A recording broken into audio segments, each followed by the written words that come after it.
Welcome to the Reclaim Leader podcast. I'm Jason Tucker.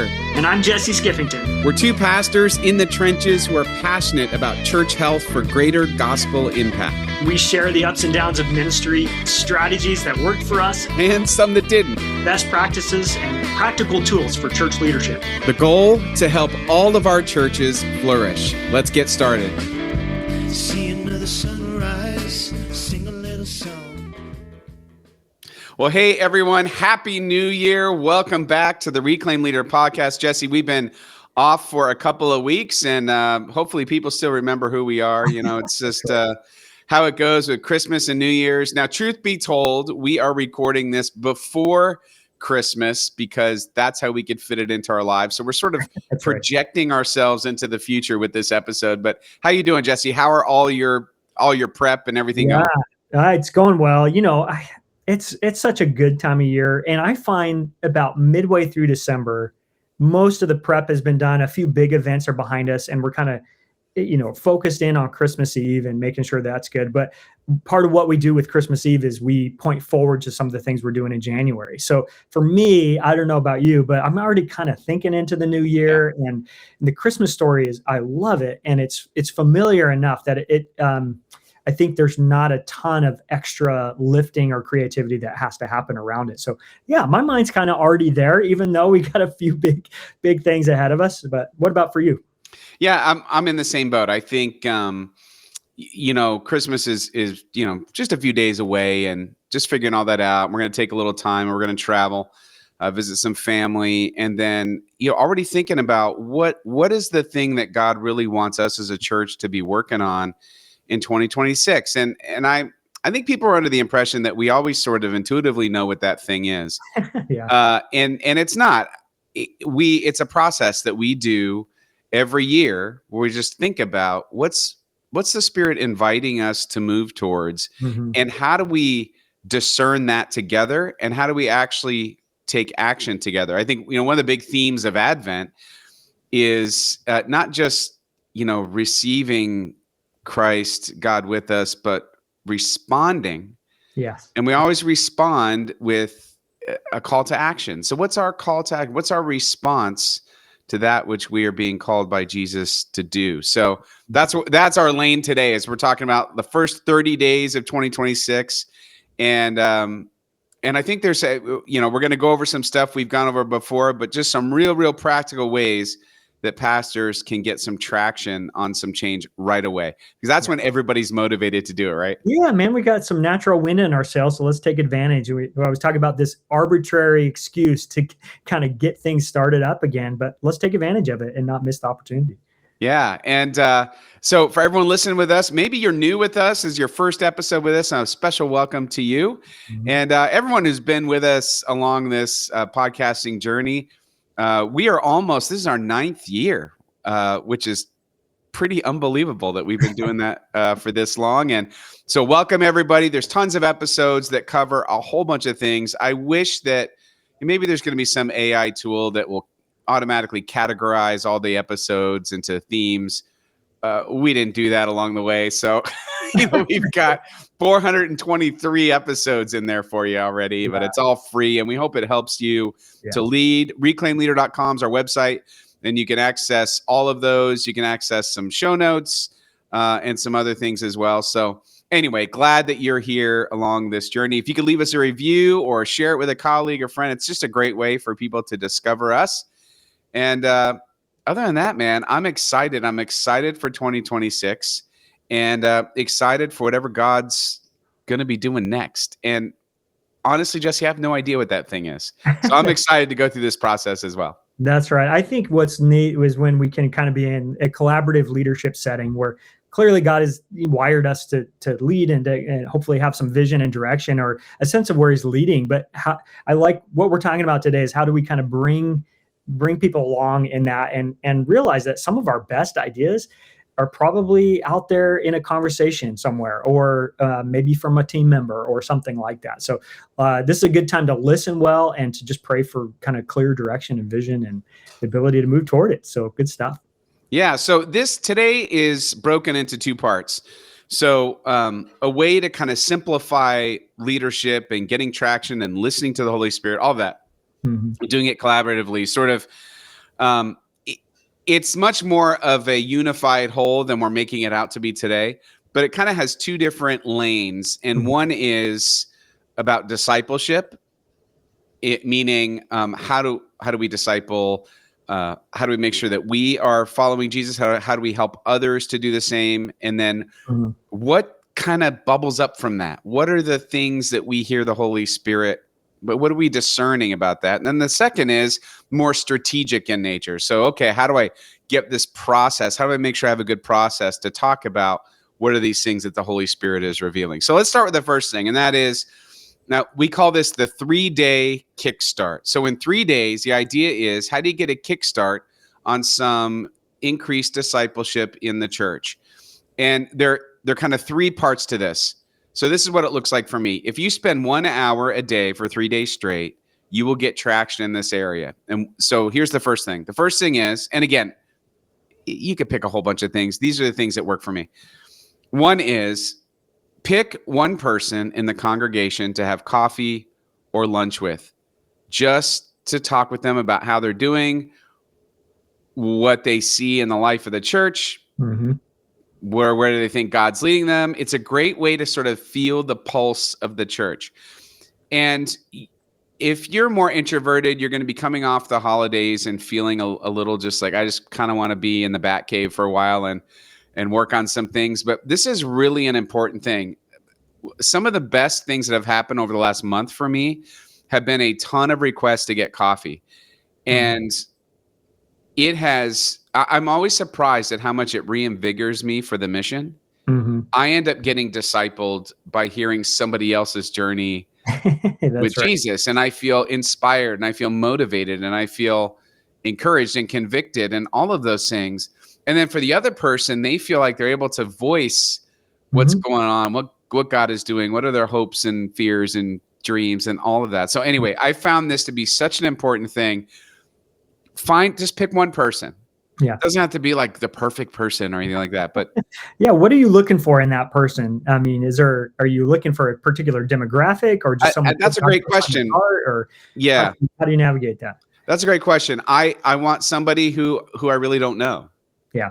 Who I haven't had a whole lot of time with, because I find that accidentally, the people that we've sort of known for a long time and have become friends, they seem to get almost all of our time just accidentally. Yeah. They're the ones who we have extended conversation with in the hallway. That's just the gravitational pull because we know each other. Yeah. But it's to the growing number of guests and people who are sort of on the outer rim of the orbit of the church that I want to see if I can get them to go to coffee.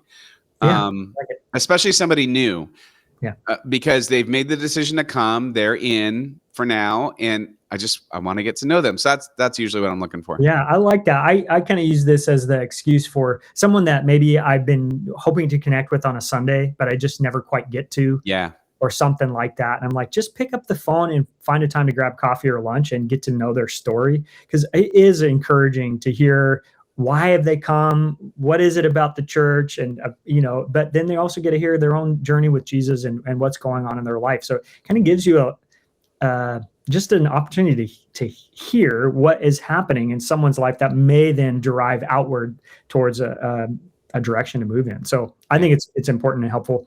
And actually, even as we're talking about, there's a couple of people that immediately come to mind for me. I'm like, oh yeah, this is a good excuse to reach out to that person. Yeah. And I just had one of those meetings this morning, and it was a guy that comes in. He's new to church in the last 6 months or so with his wife and family. Didn't grow up with any sort of religion in the household. Felt this pull from the Holy Spirit, but doesn't know what he's like. His question to me was, how do you do this? Like, what does this look like? He's like, I have no idea. I want to follow Jesus, but how do I do this? That's awesome. It was great, man. I was so encouraged. Step one, meet with the pastor for coffee. Got that checked off. No, I love right. It. No, but it was so like, cool. It's anyway. It probably fired me up way more than it fired him up, which is kind of the point. So think about the first day, 3-day kickstart. Day number one, the first hour, prayerfully think about and reach out to who's somebody that I want to meet with. The second is, what's one system that's causing the most tension in the church? You may not think that's discipleship, but it is. Mm-hmm. It's all related. Mm-hmm. Because anywhere that there's tension, it's a barrier to healthy relationship, healthy system, healthy everything. Yep. What's one system? What do I mean? Maybe it's your budgeting system, your online giving system, your staffing model, your budget process, whatever that is for you that's clogged up the engine. Spend a little time thinking through. Maybe you want to meet with somebody inside your church to talk about, why is it not working? Mm-hmm. Maybe do some homework for what are some alternatives to the way that we do it that could be better. I think spending a little time focusing on a system is time well spent, and it's the systems are going to help the relationships go better as well. So you really can't address one without the other. In other words, like you could be a very relational, wonderful pastor and everybody loves you. You can also be terrible at organizing and strategic planning, and the church never really seems to go anywhere because that doesn't get any attention. Or I've seen it the other way. People that are really great systems people but aren't super great relationally. You need both in order to disciple. You really need both. Yeah, and any of our systems tend to be part of the discipleship pathway of, in some, either serving the pathways and supporting them or directly involved in them. So you think about maybe some new guests coming in the new year who are looking to try church and see if there's something there, or whatever reasons people are coming back in. Maybe it's the guest system or your visitor connection system that you want to take a look at and go, it's kind of like changing the oil in your car. Every so often you just got to take a look at it. How's it working? Does it need do I need to, degunk this thing and get it back to a well-oiled machine, or is there a system that's really causing some bottlenecking that can help? And I find sometimes the system that needs to be looked at the most is just me. I tend to be an administrative bottleneck when I'm not making sure that things get passed off my plate to other people. So even a delegation system is maybe one to look at in this year. But I like that you picked one, because I can think of 5. Well, that's just it. You just got to pick one. You're not going to get a lot of forward progress if you take on too much at once. So, the first day, who am I going to meet with? Second day, what's the one system that we need to pay attention to? Yeah. And I'll bet for most pastors, you've put black tape over the check engine light. You know what I mean? You know exactly what system's broken. Yeah. And what it is that you have to work on. Okay. And then third, I just find this to be a really helpful exercise. Again, this is a kickstart.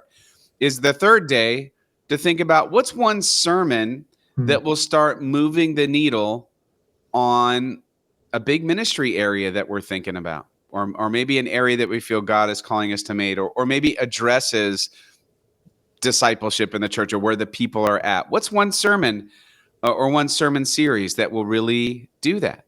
Take some time and think about that. I think so. In 3 days, you're covering the relational aspect of discipleship. You're covering systems, and you're covering sort of like, how are you going to take a step forward as you are discerning in a sermon or sermon series that kind of speaks to the current moment in your church. Yeah, I like that a lot. And when, those times when I actually take an hour is actually a lot of time. Jason. It is. Yeah. If you take you and I have talked about over the years, the yellow notepad, and get not on my laptop, but just a pen and some paper and going and just kind of sitting and thinking and reflecting and generating ideas. That's some of the most fruitful work. It's amazing how much good comes out of that. So just setting aside time to think about a sermon or a sermon series that would move your congregation towards its mission or vision or discipleship or whatever that thing is. I mean, there's so much good that can just come out of an hour of reflection without distraction. So I love this one. This is my favorite one out of the 3. The other 2 are crucially important, but I don't know that as pastors, we give ourselves enough time for that. Just sitting and dreaming and thinking for an hour. Well, and to get to that point, there's a quote that I heard. It's based on this research, and I'm not remembering now who said it, but it was something to the effect of people seriously underestimate what they could accomplish I think in a day, but overestimate what they can accomplish in a year. It's sort of like that you don't realize that it doesn't take as long as you think in the short term to really get forward movement. I might have mixed that quote up, but anyway, it sounds like a good quote. But so that's kind of the quick start. That's 3 days, 3 hours. And maybe though you're like, hey, I definitely am coming to 2026 with more clarity, or it's like, hey, let's do something a bit bigger. This is all about sort of me discerning. So what's it look like for us as a leadership team, as a staff, as an elder board session, whatever that looks like, all of us together sort of discerning. And there's always, this is the part that a lot of, especially young leaders, don't understand, that the process is everything. Yeah. And so here's a process for the first 30 days that can help you take genuine strides, moving the needle on strategic leadership in your church.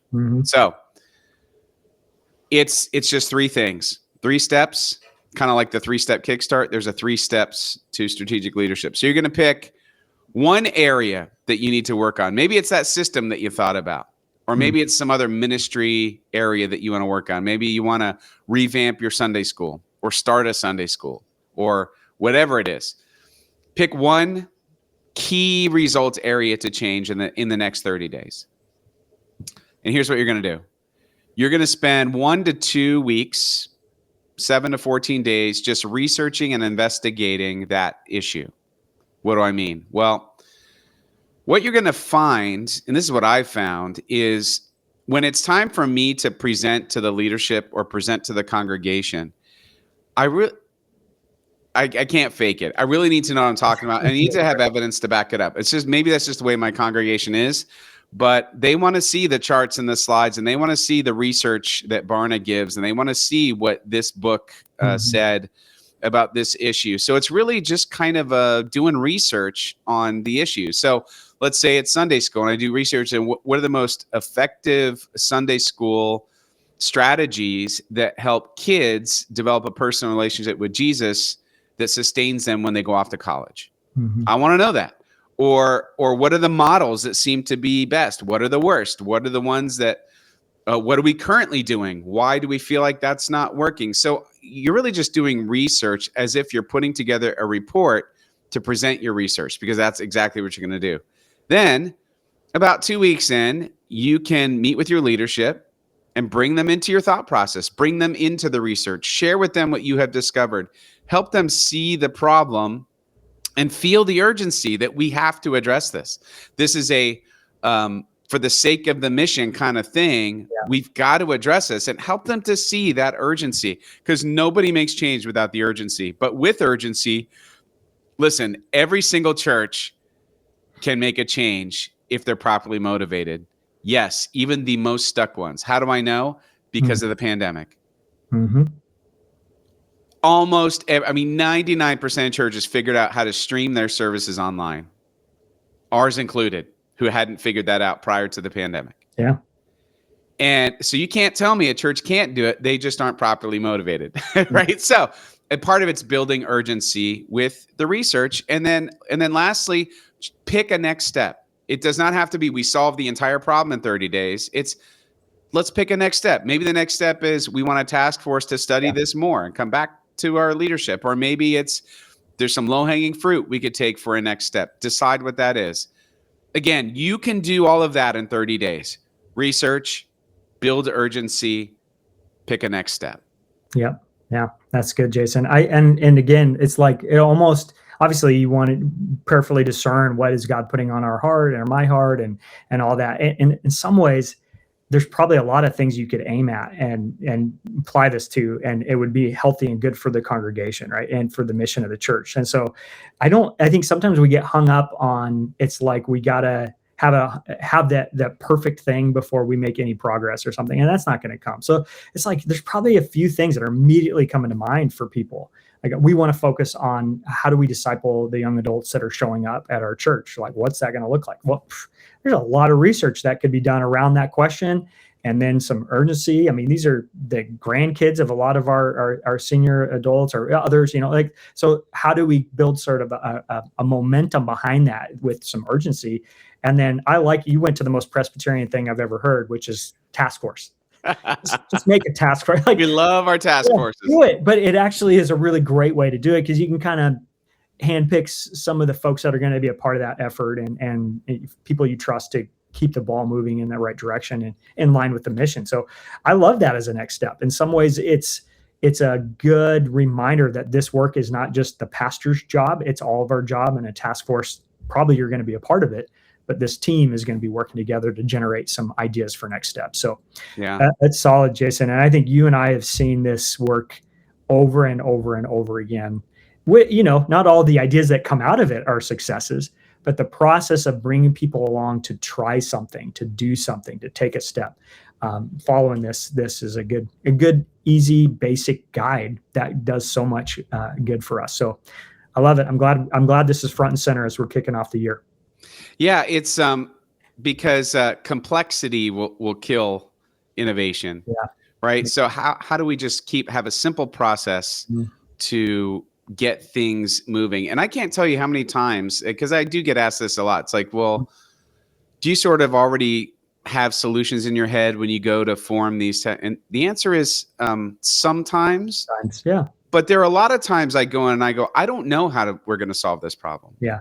And that's an adaptive change management technique. Like, I don't know, but I know we can figure it out, right? Yeah. Know that God will resource us in a way that helps us to make progress. Or I think for me, sometimes I have suspicions on how I think it might work or something. But I want to make sure that this is an effort that we're owning together. So I kind of pump the brakes sometimes before that's one of those leadership things I've learned along the way. Don't get too far down the tracks, because you'll own it and nobody also own it with you. So you gotta kind of bring that group along with you. And I think that's exactly, as we're working in a time in history in which we've never been before, and we're trying to figure out how to move forward as churches and how do we disciple people and reach our community. There's not a lot of definitive answers out there, but there are lots of ideas. And I think as a community, God has brought this group together for the opportunity to discern those things together and then try some things. And so I love that we don't need an outside expert to make progress on that. Sometimes that's helpful, but we have the resources in-house to be the ones to say, well, I don't know, but together let's find out. And that's a really, I think, powerful kind of mindset to go in with. And if I could add one thing to this process is, if I were going to add a fourth hour or a fourth day or 31 days or some other thing to focus on during this is look back at this last year. Mm-hmm. What's one thing God did that you didn't see coming in a good way? Mm-hmm. What's one thing that surprised you? Yeah. Surprising success that you didn't see coming. And I think that just reminds us that whatever we get it in our heads that something can't be done or this will never change. Or, I mean, I have a couple in the church who they were been so angry for a long time about contemporary worship. They're just not fans, and not fans of it infiltrating the traditional service. And in their minds, that means the use of screens or anything visual. Mm. In fact, they're just like, if you do this again, we're not coming back, that sort of thing.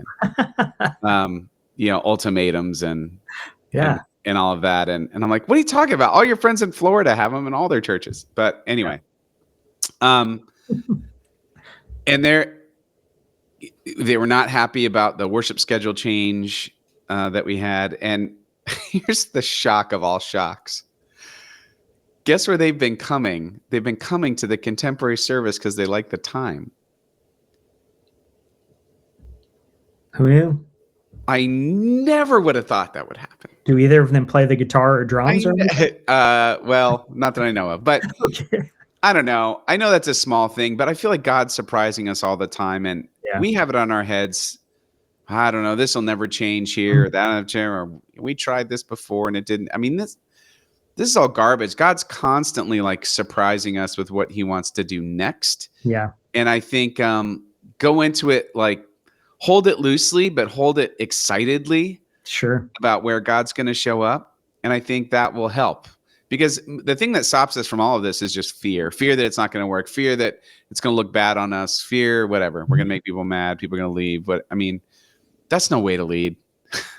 It's good to count the cost, but not to let fear stop you from doing it. Exactly right. And I think sometimes, I don't know, as you're listening, and pastors and church leaders, are you walking into 2026 with a limp, or are you moving forward, or like, are you feeling drained or whatever? And so sometimes you hear this and you're like, oh, that sounds like work. And it is, but it's the right kind that I think generates life. When you get to, like you said, sit down with somebody and hear their story, it kind of lights you up and reminds you of your purpose as a pastor and what the church is here for. And then kind of exploring areas of focus and just dreaming with people about what's possible and why it matters, and seeing some of the numbers. Like it has a life-giving kind of thing that happens in us as we do that. So it might feel like, as you're thinking about this, man, this sounds like more to do. But in my experience, and in Jason and yours, it's actually what helps generate life in us, because it connects us back to the purpose for which God has called us in the first place. So I find it life-giving, and I hope that this is a helpful way for folks to start this new year. Jump in. Let's go. Yeah, man. Cheers, everyone, to 2026. And I can't wait to see what God's going to do. If you want to reach out to us, it's Jason or Jesse at reclaimleader.com. And we appreciate you. And we're here to help if we can. And sometimes we learn just as much from you about what you're doing in your church. So it's not like we're the gurus necessarily. We've made enough mistakes to have something to say. It's so true. And I think one of the best things alongside of all this is talk and shop with another pastor that's not exactly knows your situation, but it's not in it. That is one of the most helpful things that we can do for each other. So whether it's us or someone else, be in those kinds of conversations that bring life to your leadership. All right, everyone. Hey, thanks so much for listening. Ministry is hard. It is so much better when we do it together. Take care.